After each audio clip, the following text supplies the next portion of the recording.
Hey everyone, and welcome back to Just Another Autism Podcast. Today, I am so excited to be joined by Abbey from the Netflix show Love on the Spectrum. But that's not all she's about. She does a lot, and recently she has been sharing a lot about her passion for music. And I'm really interested to hear more about that. Her mom, Christine, will be joining us too. And I cannot wait to dive into this conversation. So, welcome back, everyone, and let's give them a warm welcome.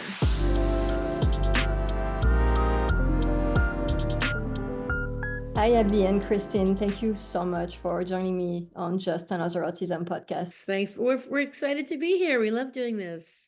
The first question I need to ask you, because everyone is Go wondering, ahead, take your time. how are things going with David?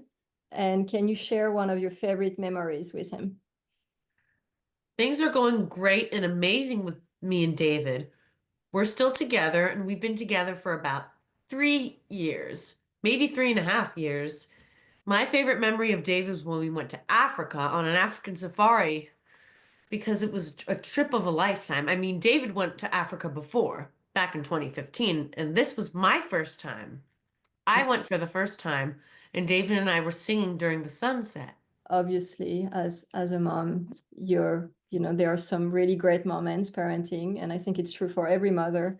I'm a mother of three myself, but are there any special moments? Like, is there a moment in your life as the mother of Abby that was like really rewarding? It's funny because there's great moments.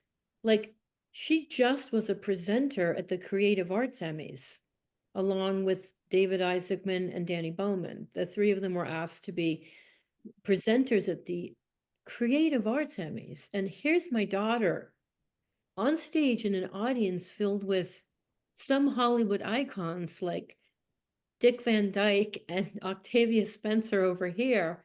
And my daughter's up there speaking into the microphone in perfect sync with this little like riff that they do. And I'm kind of in shock over it, but I was equally in shock when she learned to tie her shoe finally when she was 9 years old. And it took me 2 years of daily practicing the bilateral coordination. I cried in both moments.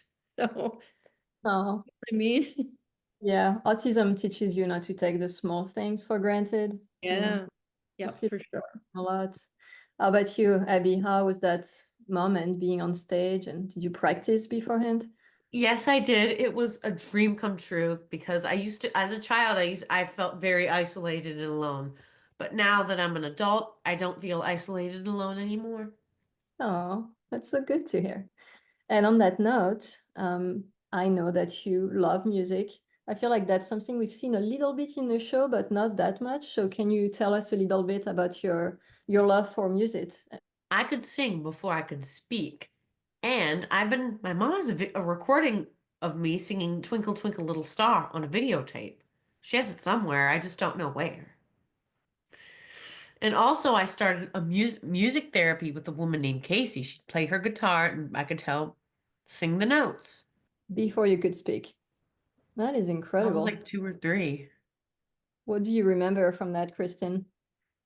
She was my first child, so I didn't know what I was doing, and all I kept thinking was, what am I doing wrong? I think some of us, if we don't have any other kids, we just sort of say, it's me. There's something I'm doing that's wrong. I tried everything, but you learn as you go, and of course, every decade is different in terms of awareness and services and where we've gone. So this was around 2000, and I did just jump into any therapy or service I could get my hands on to see what worked for her. But the music was interesting because that recording was profound for me, which I actually do have. She was around 2.5, but language was so difficult. Communication was hard. I didn't understand any of it, but she sang that song so perfectly that I used to just listen to it to give me hope that Oh, words would come. that's beautiful. And to this day, Abby, you're still singing, and you have your YouTube channel. And what is your biggest aspiration when it comes to music? My dream is to be a singer. Who's your inspiration? Like, who's your favorite artist? One of my favorite artists is Miley Cyrus because I used to watch Hannah Montana when I was a little girl. Yeah, that's a good one. I actually like Miley Cyrus too. I feel like it's almost taboo to like her now, but I Yeah. like her a lot. How about you, Christine? Any favorite artist? It's kind of funny. I like a lot of people that Abby likes. I grew up loving classic 80s rock. So if you ask me, I'm like a band person.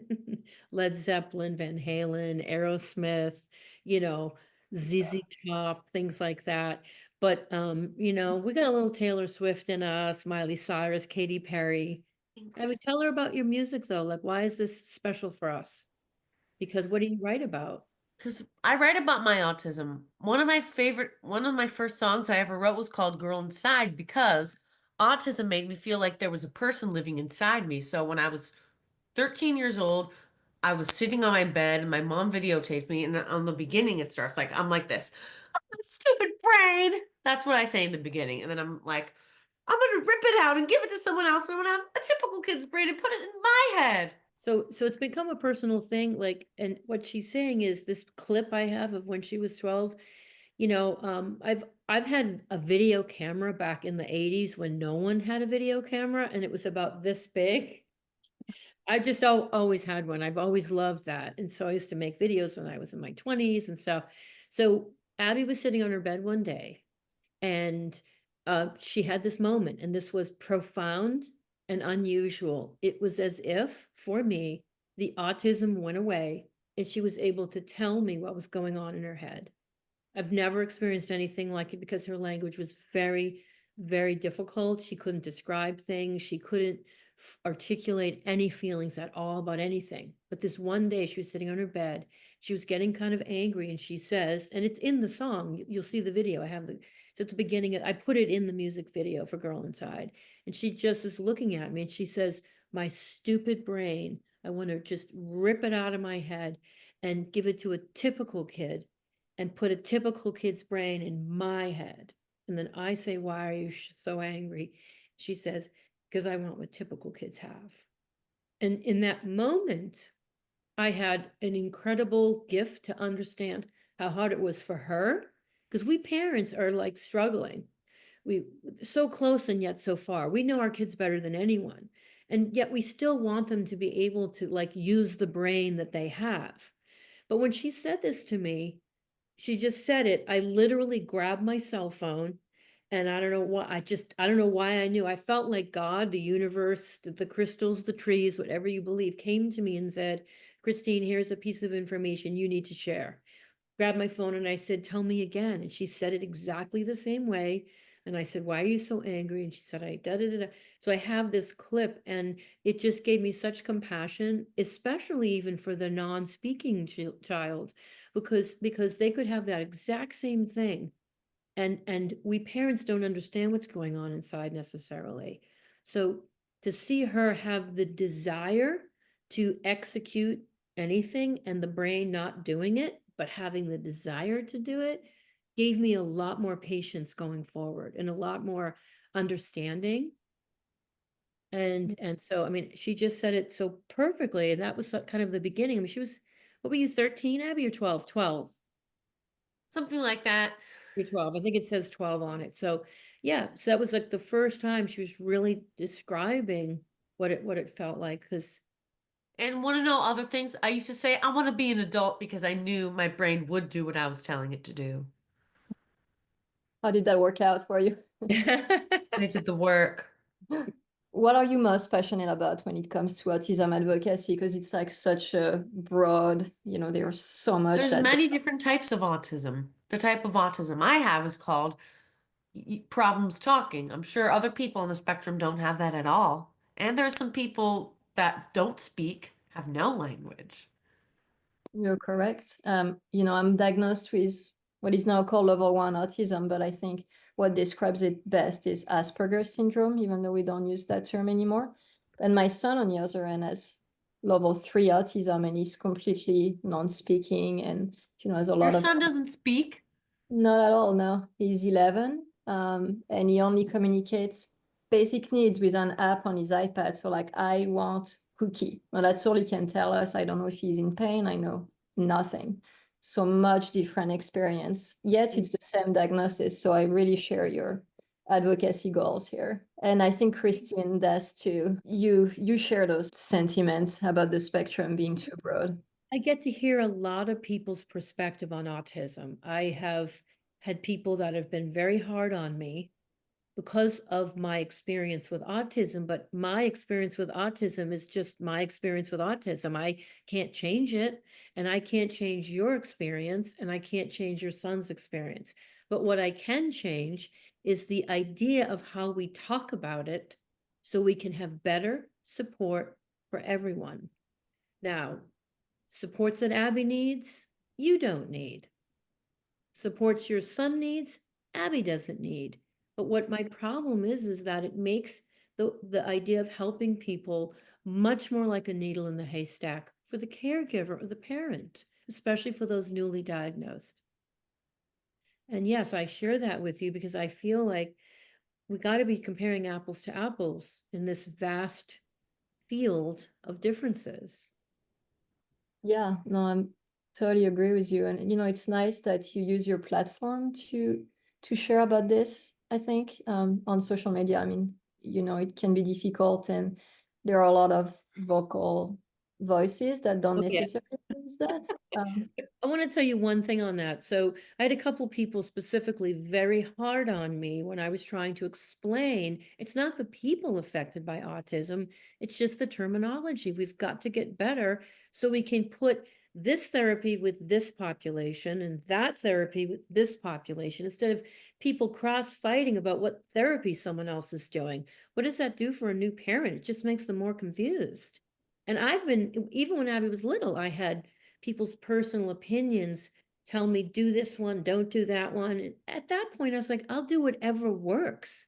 I don't care what you call it. Every kid is so different. So how do we help people, create it? But three people in particular had direct messaged me, and they were hurting because they felt I was invalidating their experience as someone of low support needs, late stage diagnosed.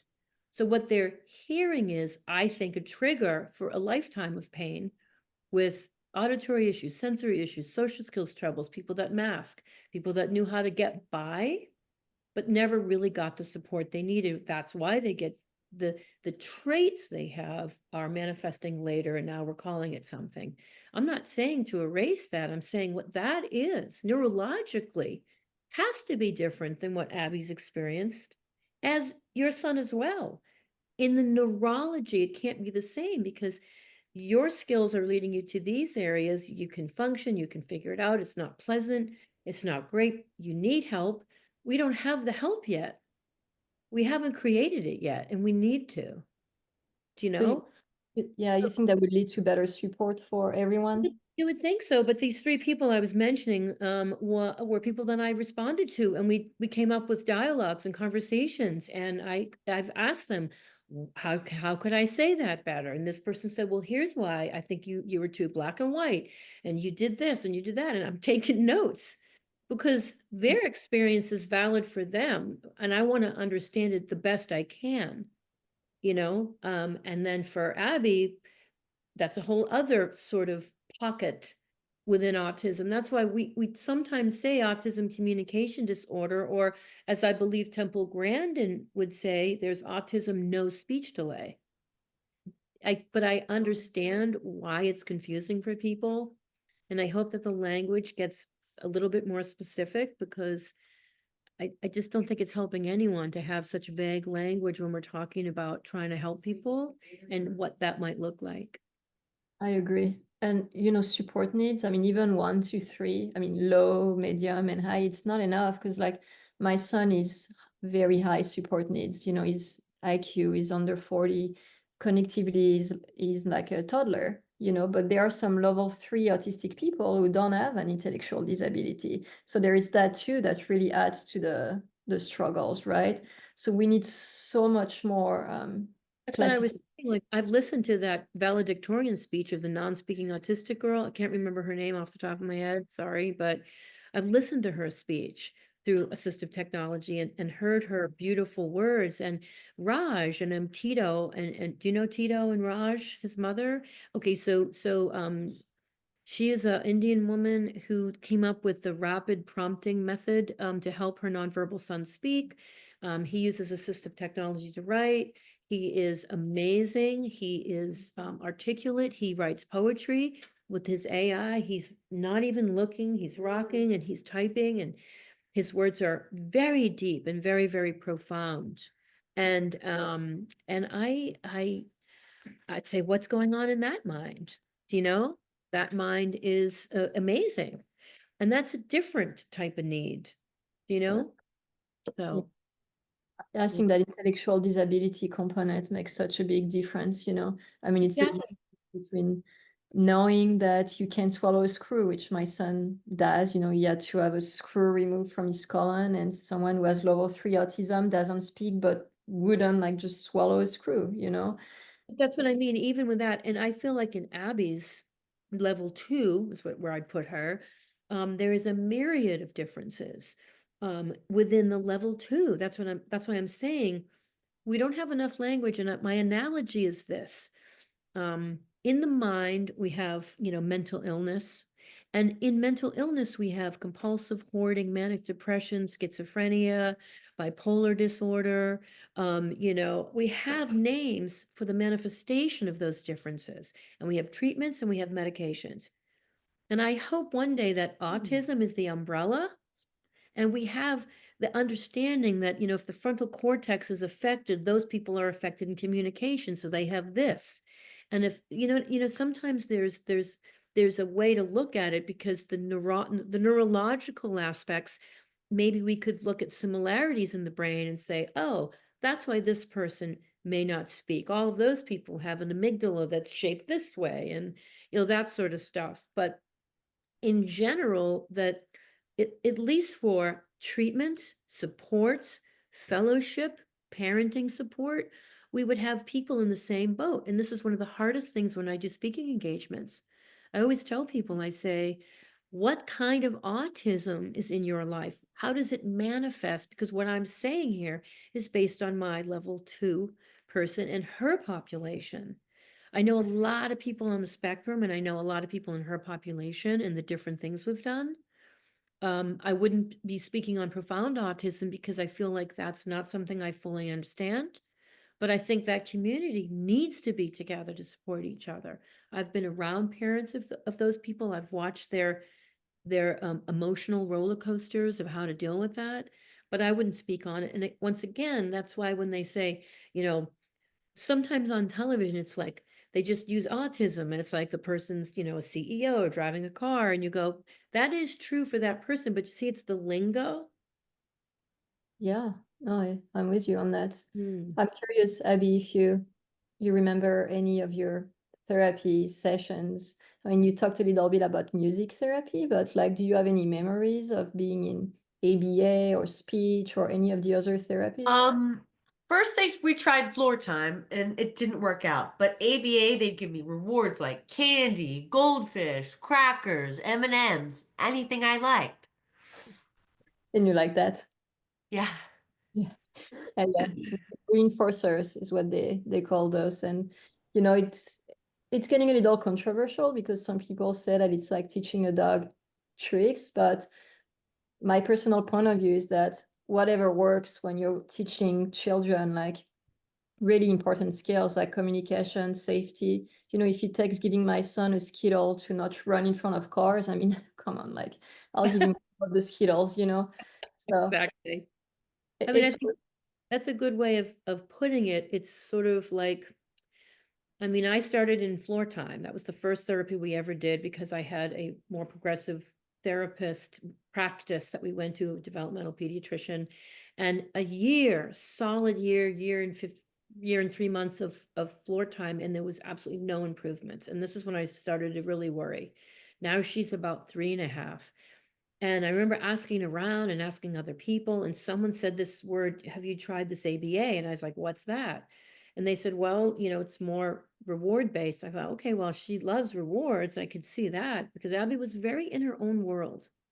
She was very isolated, as she describes, not coming out of her internal head, not participating. And other than that, speaking of isolation and loneliness, I used to identify with Ariel and mermaids.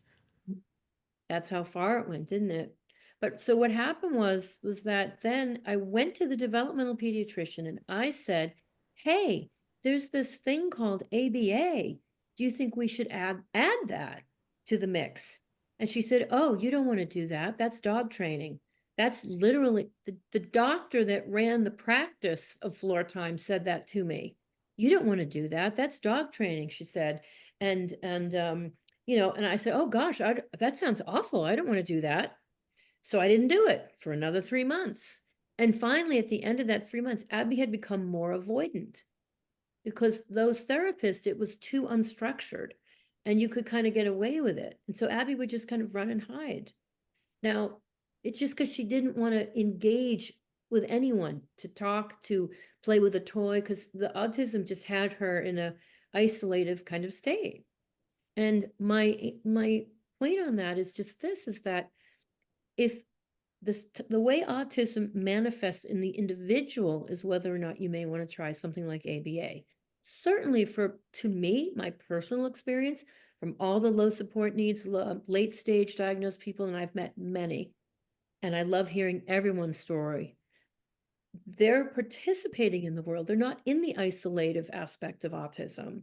So why would they need something that's maybe more like an ABA thing? Because they're already able to lead a social moment based on a preferred activity. So that's where floor time would seem to work for that person. Do you see what I'm saying? But again, we're calling it all spectrum. Got to be kind of loosey-goosey with the terminology. So how do you get something specific and how do you know where? And I say, ABA, I think, depends on the individual. And, the first ABA session Abby had, the girl came. Do you remember who your first therapist was, Abby? Jennifer Strauss? Yeah. Jennifer came to the house. She said, is it okay if Abby eats goldfish? I said, she loves goldfish. She said, I'm going to sit in the room right behind me and I'm going to just take, 15 minutes. I have a little timer and I've got some crayons. Is it okay if she uses crayons? I said, yes. And they sat in that room. Abby was 4 years old now. She sat in the room. She sat at a desk. The door was closed. No, just giggling and just some chitty chatty sounds. She came out 20 minutes later and she held up a piece of paper that had coloring on it. And she said, Abby did great. She did this assignment. She colored this thing in. And I burst out crying because one, she never sat in a chair like that. She had never been able to sit for 20 minutes and focus on anything. And she'd never used crayons like that before at 4 years old. And so whatever it was, and she was happy as a clam. And we hung the picture up and it was like, so that's what it is for us. Now, I was very involved. I never had a bad therapist. I had some that weren't good combos and we changed, but there was none of the kind of stuff that no forced eye contact, no stop squiggling. All we do is maybe work on replacement behaviors. If she's self-injurious, we give her some squeezy things. We did that. But, ABA was one of my best teachers because they made me do stuff. I could never yell at Abby. I could never say no. You have to ignore the bad behavior. So here she is doing a thing and I'm just ignoring it. And I'm like, this ABA stuff is so hard for me because I had to learn better reactions to certain behaviors. I was very involved. I participated in all the goal setting. They did it in my home. They did it in the school setting right there at the local elementary school. So there was no real opportunity for any. Abby didn't get dropped off at a clinic or anything. I don't know what those models are because it was very much a part of our daily life. And that's what I tell parents, you can be as involved as you want in ABA, and also you can stop it if it doesn't work for you. I don't think it's fair to just not try it at all, because it might be a great fit for one child and it doesn't cost, it might cost a little to try it, but it's worth to try it and see if it works for your child, because if it does, it can be life-changing. So right. So I think if you think about a low support needs autistic experience where somebody is connected, they are perfectly verbal and able to talk, they can sit and focus at a desk. So more of a Asperger profile, which I'm not saying that word, but I just said it. I don't know what else to call it. So we're clear on that. Then you'd think for that profile, that impacting, that difference, yeah, ABA might feel invasive because you're already doing the things that Abby couldn't, you Right. see. So Abby learned to be able to manage her own brain, right, Abs, with ABA. I sure did. I mean, so for us, yes, but I would never tell anyone not to try floor time just because it didn't work for What us. did they do in floor time? Well, it's very much that you lead and the therapist follows you. So if you're playing with a Barbie, I would sit next to you. I'd play with a Barbie. It's a more like I'm just sort of following your lead, but your lead, you ran into the closet and closed the door. So Why did I do that? because you didn't want to do it. It was kind of hard. So you would just hide. And that became a coping strategy, which I had to then kind of backpedal on. And as you know, like it can be a very, very lonely journey, not just for autistic people, but for parents too. So I really appreciate you being so open about it. Thank you. Yeah, I've talked to a few people. I'll call people. I can tell in their messages when they're having a hard time. And I always remember this one woman who her daughter was very difficult, and she was in that compare and despair thing where you can't go to the kid parties even if you are invited because it's not going to be worth the aggravation, or I'm going to get there and it's going to be 5 minutes and it's going to be a meltdown or a scene, or all of those things. But I could hear that this mom particularly was really struggling with her feelings about it, just her own feelings about feeling this isn't the life I ordered, this isn't what I expected to be a mom. I don't like who I am when I'm being her mom. That is a big one, and I felt that for a long, long time, which built resentments, which doesn't help anyone or anything until I reframed my own thinking on it. Once I reframed my own thinking on, well, this zany, crazy world is what I'm in, and everything about my life today is not what I ordered. Like it makes, but thank God I have a sense of humor about it. I had 3 different zany, crazy characters living in my house because I was a single mother and I had to work full time. I couldn't afford to pay them.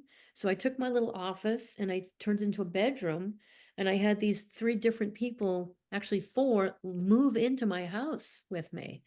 One was like Mrs. Doubtfire type, only it was a real woman, but she was like that. One girl was like Julie Andrews in The Sound of Music, only she had the biggest thing of pink hair and a guitar. She play one of the girls is actually still friends with us and lives down the street, and she's the one that taught Abby to swim, which is a big part of Abby's story. So like we had this like cast of characters like coming in the house, and then I had this little house behind me, and then I got my best friends Bob and Mike. They're married and they have 2 adopted sons. They moved in the back, so then Bob and Mike became like my children's surrogate dads because my ex-husband had to move away, and so he's not close at all. He's on the other side of the country. And so there was all this just zaniness kind of. And I thought, you know what? Now, today, cut to, I'm the one having the rager parties in my backyard with 15 to 20 adults with autism, blasting the music and dancing around, you know? And now that I look at it, I'm just happy that I can provide a fun environment for them.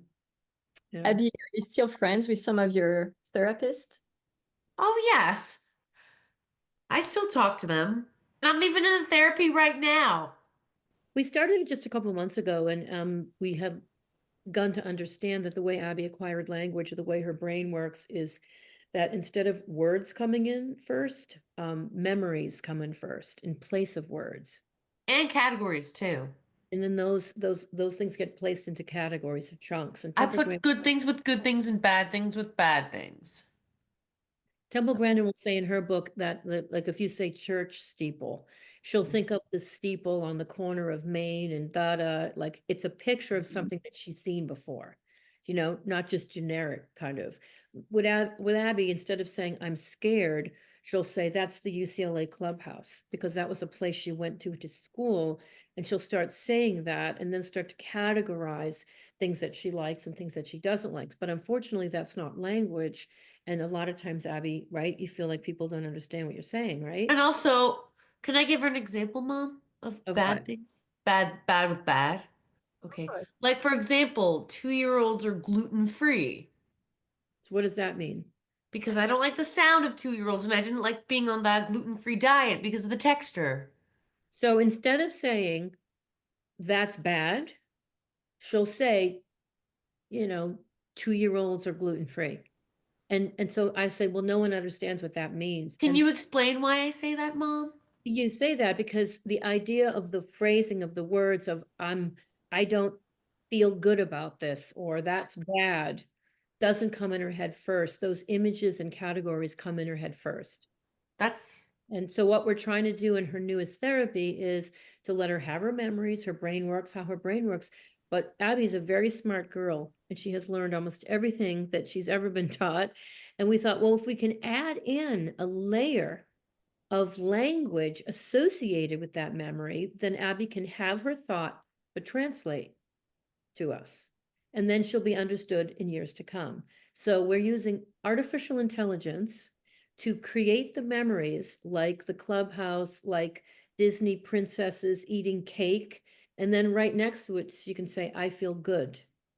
The UCLA clubhouse, I feel anxious, I feel scared. like anxiety from Inside Out too. Yeah. So we're using AI so Or that Piglet from Winnie the Pooh, because he worries too much. And Rabbit's more OCD. Because, like, if Rabbit wants to keep his garden the way he wants it. yeah. I've heard a theory that each one of them has some sort of like mental illness. That's Eeyore. Eeyore has depression. Pooh has an eating disorder because he loves honey. That's like funny. Yeah, that might be Can it. you just do an impression of Eeyore, Abby? Oh, sorrow. It's so good. Is Rabbit OCD? I don't remember. I don't Might He know. be. is. I would He make. has obsessive compulsive disorder. Yeah. What are the kangaroos' names? Kanga and Roo. Kanga's the mom and Roo's the baby. A tiger with ADHD. Yes. Attention deficit hyperactive disorder. Yeah. A lot of people with autism have ADHD. Do you have any other diagnosis My brother has ADHD. in the family? But not. Attention deficit hyperactive disorder. For us, it was just part of autism. It's like for us in our experience, it was just part of it. Do you have any big goals coming up? Is there like a book? Is there like a new TV show, music? Yes, there is. I'm writing a new song that's going to be coming out in February 2025. And also Love on the Spectrum season 3 is going to be airing next year. And also I was in a movie called Get Him Back for Christmas with Alexa Vega from Spy Kids. And that movie's going to be coming out next month, December 21st. Something like that. That's so exciting. Congrats.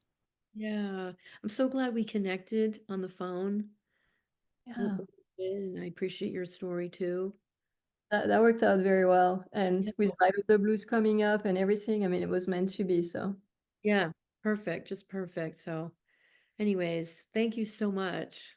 well, thank you for your time. I really appreciate it. I relate to so much of what you're saying. And, a lot of people sing these things, but keep them to themselves. So I appreciate you sharing openly. I think it's the only way we can get through it is by being real and understanding that this task is sometimes so monumental. To me, it has felt that way. It has challenged every part of my being, and I'm a fighter by nature. And it has challenged me beyond my wildest dreams. But in terms of rethinking my thinking on it and reframing it, that's when things got better. So maybe it's something I had to learn too. My expectations of Abbey are just be Abbey, that there aren't any. So thank you for having us. We really appreciate the chance to share with you. Of course. And if you need anything, you can email me, text me. You have my information. Awesome. Thank you. Have a good one. Oh, wait. Come here. Hi. Come closer. Hi. I just wanted to say bye. Thank you, Abby, for coming on, and bye. I'll see you later. See you again.